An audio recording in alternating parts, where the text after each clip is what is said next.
Dr. Mandir, can you hear me?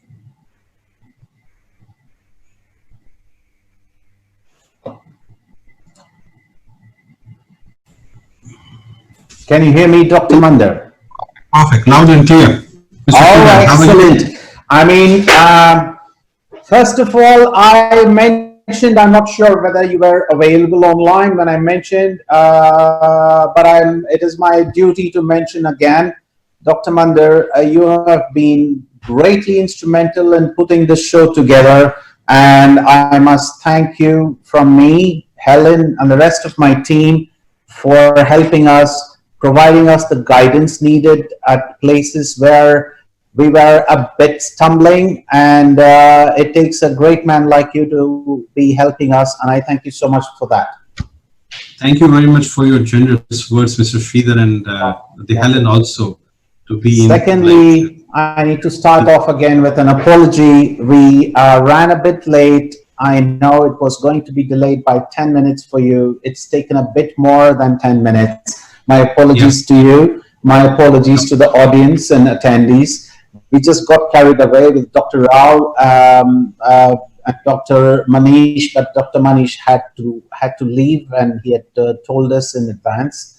Got carried away. My apologies. We will try our best to come back. But the apologies, really, it's worth to delay the conference because the insights that we are getting from Mr. Matten and Professor Rao was amazing. It really absolutely.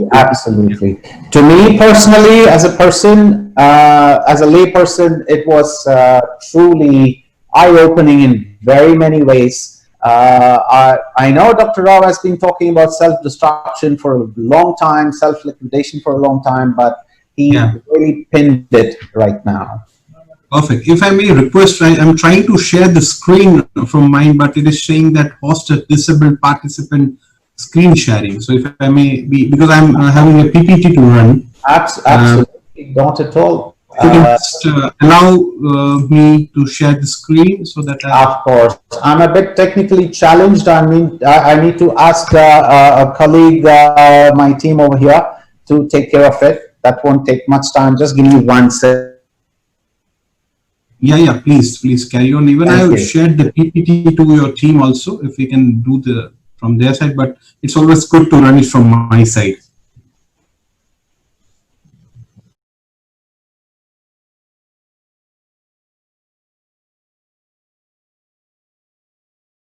No worries.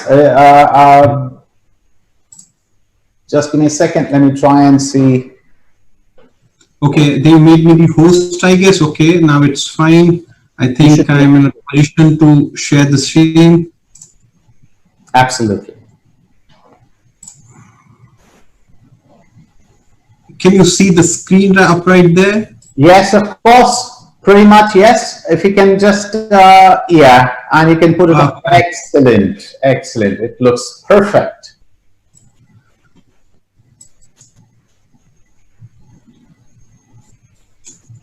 Super. Carry on, sir. Perfect. Should I start the conversation or like? Yes, please. Go ahead, Dr. Mandir. Perfect. Thank you very much, Mr. Sridhar. First of all, let me outsetly thank you and Helen to having me here.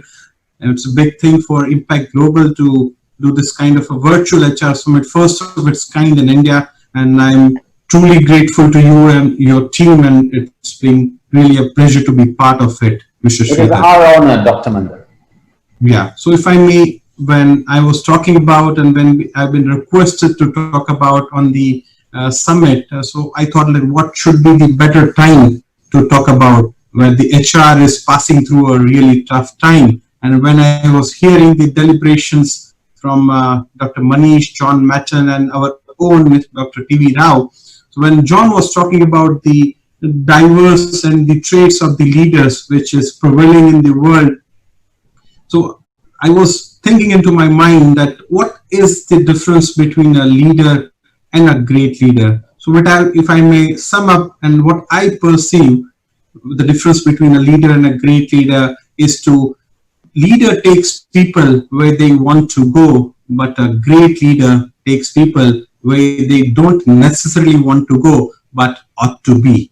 So this is the role which we are expecting from our own HR leaders and the industry leaders to ponder upon during this amid crisis. So today I would like to argue about the role of HR amid this COVID-19 crisis. We all know that we are passing through a kind of a very it's completely catastrophic behavior which is prevailing into the world, and the entire world is suffering. If we talk about the data, as of now, more than 18 million people have been affected due to this coronavirus, and almost the global population is directly or indirectly suffering with respect to this pandemic. But I must admit at the same time, if you go in the history, it has not happened for the first time when we are going through any kind of a crisis. If you go back and turn the pages of the history, so starting from just a century back, we faced the Spanish flu in 1980, followed by the World War I and followed by the World War II. We have faced the Y2K challenges, the global economic recession in 2008, and the rise and fall of ISIS. So as I mentioned, it is not happening for the first time that we are facing through any crisis. But at the same time, having said that, it's also the evident that the numbers of people are suffering from this crisis really kind of a very critical.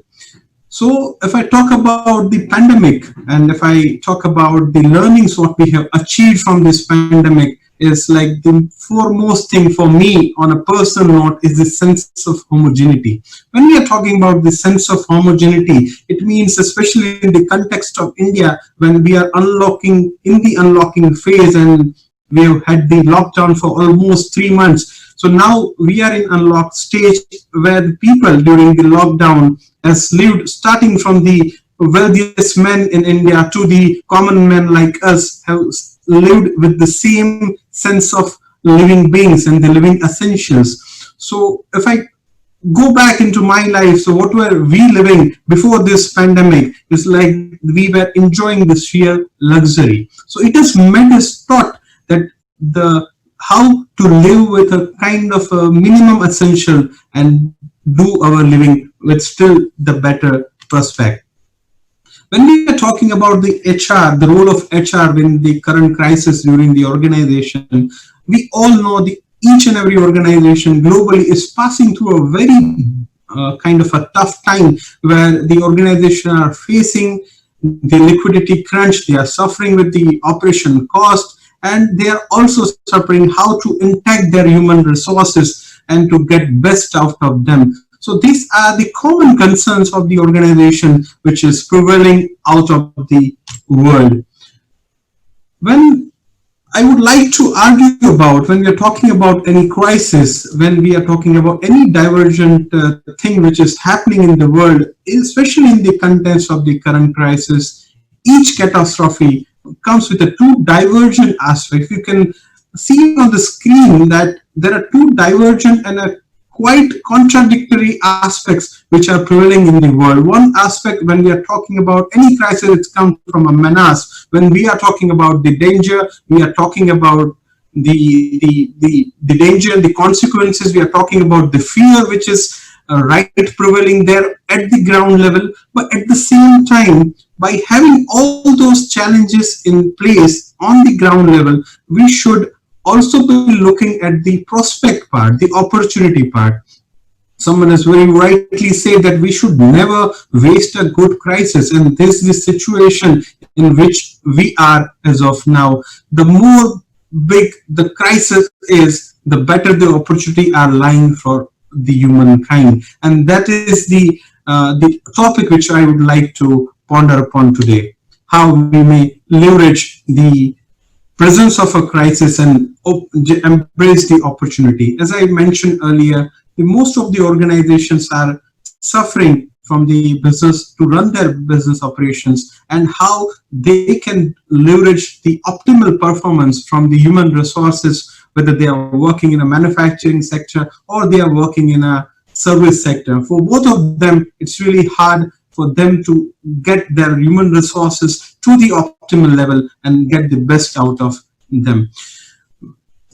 Recently, I wrote an article regarding the crisis principle. So whenever we are talking about the crisis, or especially the health crisis like this, and whenever any one of us suffering from any kind of a symptom or a disease, we go to the doctor and doctor says, what are the symptoms? So if I may sum up this crisis into the medical language, I would say that the disease is the COVID-19, as we are all aware, the patients and everyone, because everyone is like vulnerable to this infection, and stay home, stay safe is the only strategy which can prevail us to get infected, and one is to adhere to that. So when we are talking about crisis principle, I recently wrote one article on that, and when we are talking about crisis principle, I have defined and I have bifurcated the situation into three core kind of ratios, if I would say. The deep panic mode is the first stage which I would rate upon, the stunning mode and the creating mode. When we're talking about one by one deep panic mode, so most of the organization, when the human resources are working in the organization, but they really don't know which way to go, they really don't know what to do, they are completely being stuck in this new kind of abnormal situation. And those I would rate that the 10% of the human resources are into that zone, and getting know what should be done. When we are talking about the second aspect of it is the stunning mode. It's kind of a majority of the workforce are lying between this zone where they are not so clear regarding the upcoming part, and they are not so clear regarding the upcoming way path. But at the same time, they are in a transition from a new abnormal part to the new normal part. So they are into the transition, and they are trying to get what the new abnormal is all about, and what are the ways and means of it, and they are like in the ideal situation. If I may ponder upon the third and most important aspect of this crisis principle is the creative mode, where as a Maslow's hierarchy, we need to learn with any kind of challenges, and indeed this type of human resources prevailing within the organization are most creative and most kind of a diverse species, I would say, in the field of human nature. And these type of group have understood the veracity of the world, and they try to cope up with this, and they are trying to find a solution for that. And that is the most important human resources zone where the HR should look at when working within the organization. So when I touch upon the history again, when we are talking about when something is new is coming, and so in the 1680, when Galileo invented or researched that the earth is not round, the earth is not square, it's round, because there was a belief during that time that earth is square, and there is a river peripheral the earth is moving, and it gets into the waterfall, and there is the end of the earth. But it was not the case when Galileo came up with the theory that the earth is round and it is moving within the periphery of the sun.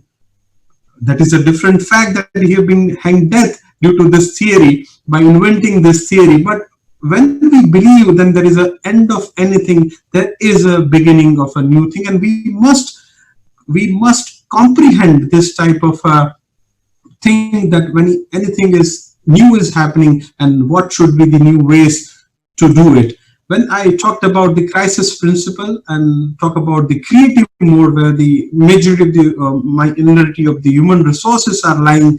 So being an HR practitioner for more than a 1.5 decade, I must admit that what we should be doing is we should target those 10% of the groups in the organization, and can take and can do the benchmarking for all those employees who are falling under the 80% criteria and the 10% who are there in the panic mode. So for any HR, it's becoming really critical to address and identify those 10% of the people within the organization, and how they can set the benchmark for the same.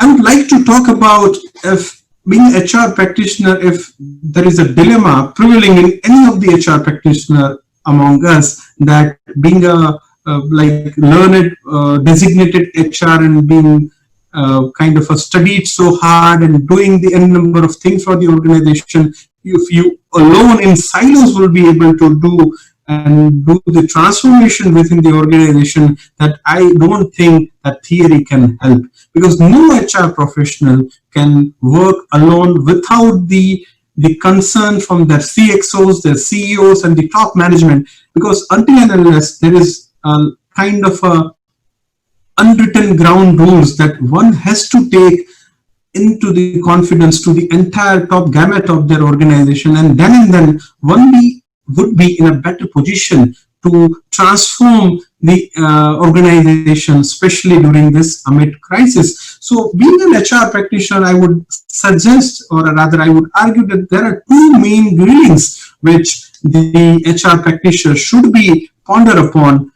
in the interest of the organization. So the first grilling, what I would suggest is what should HR be doing today? What is the role of HR in the current crisis? And the first and foremost thing which came into my mind is to recalibrate the HR processes. When I'm talking about the recalibrate the HR process, it doesn't mean that doing the layoff, doing the retrenchment. And I also would like to quote Mr. Tata, who just a week back requested all the organization not to do any kind of a retrenchment or a layoff within your organization. So to reduce or recalibrate the processes is not right to do the layoff, and retrenchment is not the only solution to it. But when I'm considering this recalibration of the HR processes, I'm talking about the implement the best work practices to the organization, like the 5 years, the Kaizens, then the lean, how you can shrink the SOPs, how you can shrink your policies, how you can shrink your functions, and that is the best way to do the recalibration by implying the theories of lean, 5S, and Kaizen, as I said earlier. And by doing this, you can be able to reduce the operating cost within your organization. The second thing I would like to talk about, the wage dispersion ratio. The wage dispersion ratio, if I may simply initiate in the form, that the wage dispersion ratio is all about, if you go to the data, even in the Indian MNCs and the global MNCs, there is a huge kind of a dispersion or kind of a disparity between the salary and wage standard of the CEOs or the CXO to the level of the lowest paid worker. And to the research, there is a difference of more than 500 times difference is the salary of the CXO and the lowest paid worker. So in the current time, and Japan is the best example to work upon this, because in Japan, the average difference between these two ratio is not more than 25 times. So we need to learn a lot how we can reduce this kind of a dispersion ratio between the highest paid CXO to the lowest paid worker. And I think the Gini coefficient method is the right thing to ponder upon, where you can actually calibrate the difference between these two. And by this way, we can also reduce the operating costs within the organization. In the context of India, the third thing I would like to talk about is India is not so great as far as the per capita GDP in comparison with the world and the so-called developed economies. But as far as the per capita opinion rate of India is pretty much high. So in the current timings, we should be focusing on the fact-based approach. Whatever is coming in front of us, within the organization, one is to look their respective matter with the kind of eyeglass, and one is to only believe with data. Data is the new all as of now. Data is the new network as of now, and data is everything. So one is to be really rely upon the data, and whatever the data says, one is to go with the data with the sense of kind of wisdom, and how you can read the data and what is the data said, what is the truth behind the data. One is to ponder upon that very greatly. The fourth thing I would like to talk about is how the insinuation takes the place. So when we are talking about, we all know the incident of Titanic, when how much time the strategy is taking, when the eye keeper was being informed that the iceberg is there in the middle of the sea and one is to take the turn from that. So that is majority when the organizations are really large in nature. Many times what is happening is when the top management defines the strategy, but at the same time when it reaches to the ground level, when it reaches to the lowest affected people, it is like it's of no use. So one is to be agile enough, how you can communicate your strategy, how you can communicate the kind of execution what you are supposed to do to the groundest level with a rapid speed. And that is the critical part, by getting the stakeholders confidence and doing the right thing for them. The last thing what HR should be doing today is the focus on the employee engagement. So one is to be vigilant enough while having the engagement from their employees, whether the employees are really in line with the organization goals and the organization objective, whether they are really in tune and in the same page. So I think that is the kind of a 5 things which I would like to quote when what HR should be doing today. The second thing I would like to talk about, what HR should be preparing, how HR should be preparing their organization for the future needs. And this is also critical because we are talking about the current time and we should also be targeting the future. So there's also a thin line in between, that how to attune the productivity and production. So majority of time, especially when you are working in the manufacturing organization like us, it's always good to get the best out of productivity out from the human capital, because when we are talking about this current crisis, the productivity matters rather than the production, because we are struggling with the line of orders, we are struggling with the demands. So it is the right time to ponder upon how we can leverage the productivity and how we can get best out of the employees. The second thing I would like to talk about is to re-energize the workforce.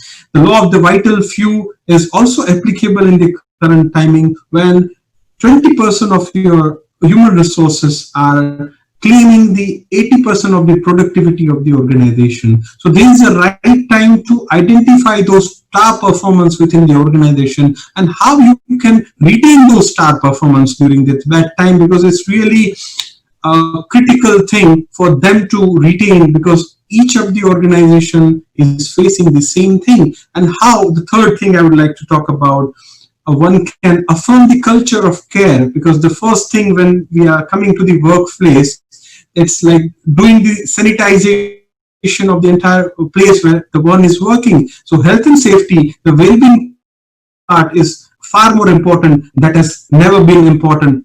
So that has never been so important in the current crisis. So when we are talking about the requirement of the current situation, the ongoing disruptions is like it's really demanding. The business is become really demanding, and this entire gamut, the HR transformation is becoming really vital. And how we can leverage the veracity of the human capabilities, as Professor T.V. Rao was talking about, the human resource volunteers, it's become really important, and it is giving a new edge to the future.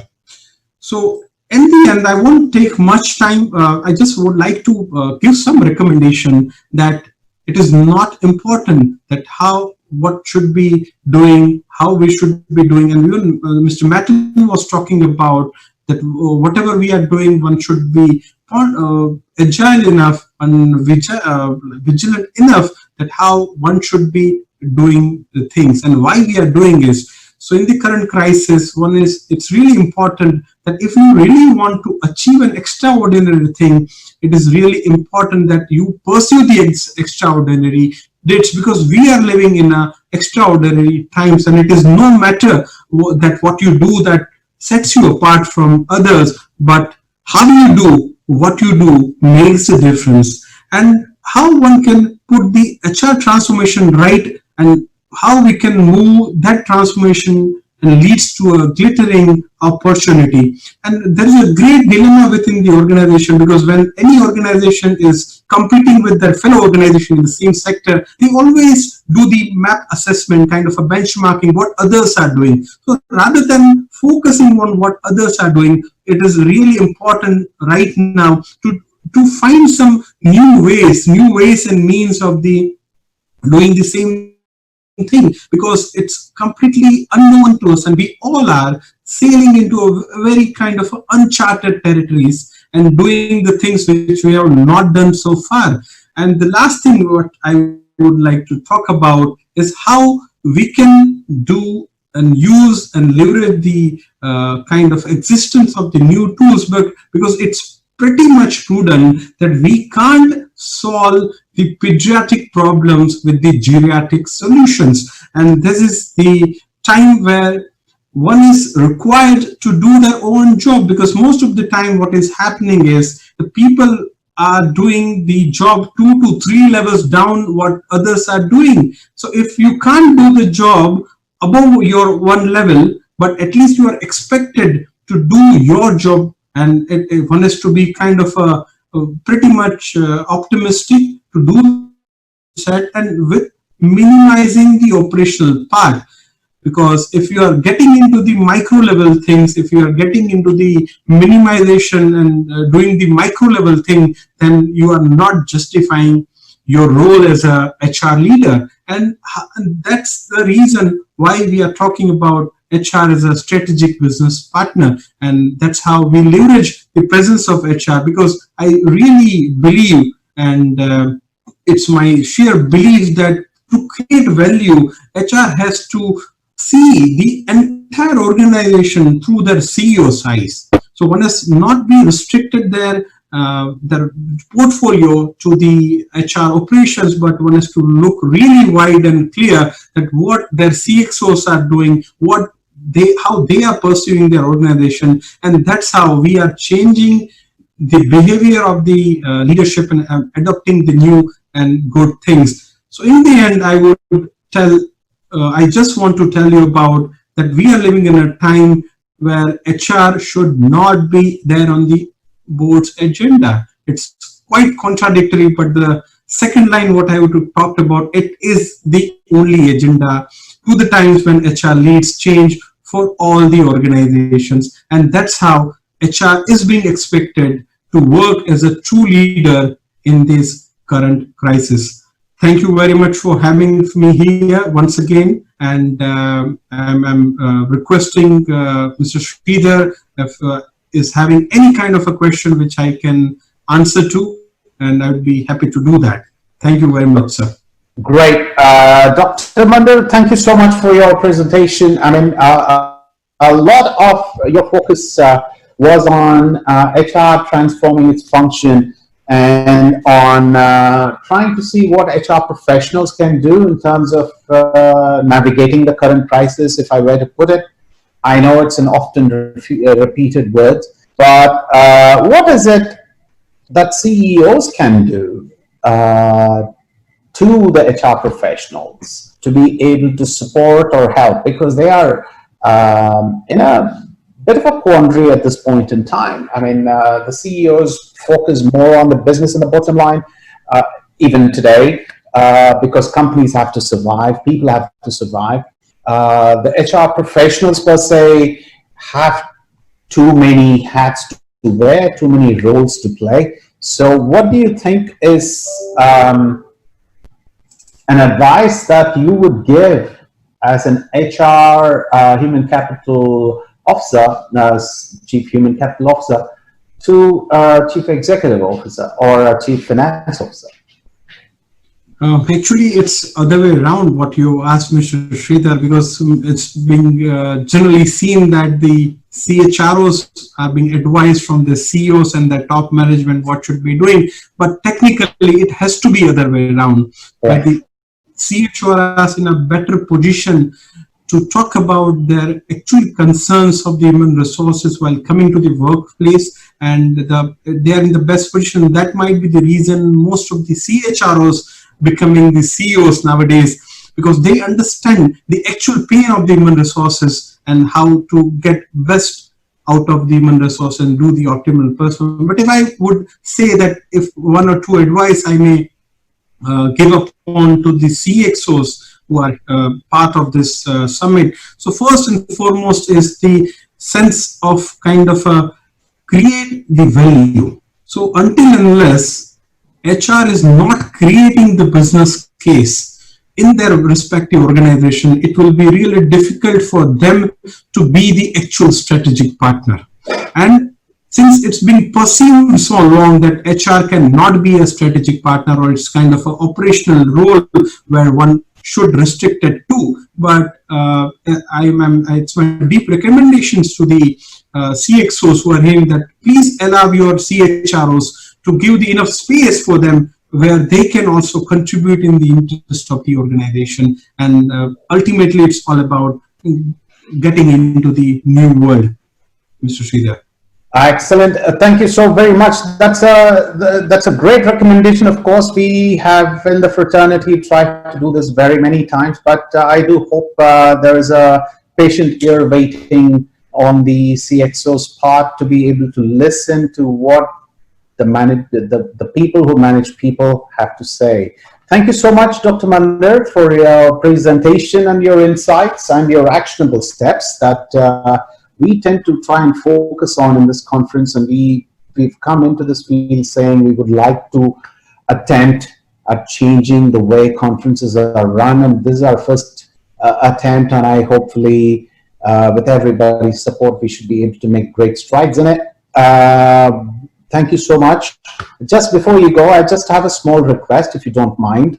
We have given, because we wanted to share the screen, we've given you the host privileges. Would you mind giving it back to me so that I can get Stotts online, who's been so kindly waiting for us, if you don't mind? Okay, so let me try that out. And no worries. If you just hover over my picture or my video that you see, and you see 3 dots, you click that and click make host. Perfect, Said. Thank you. Appreciate your help. Thank you so very much. Indeed, it's a pleasure, and thanks for having me. Happy Raksha Bandhan, and good luck for your conference. Thank you. Absolutely. Thank you very much.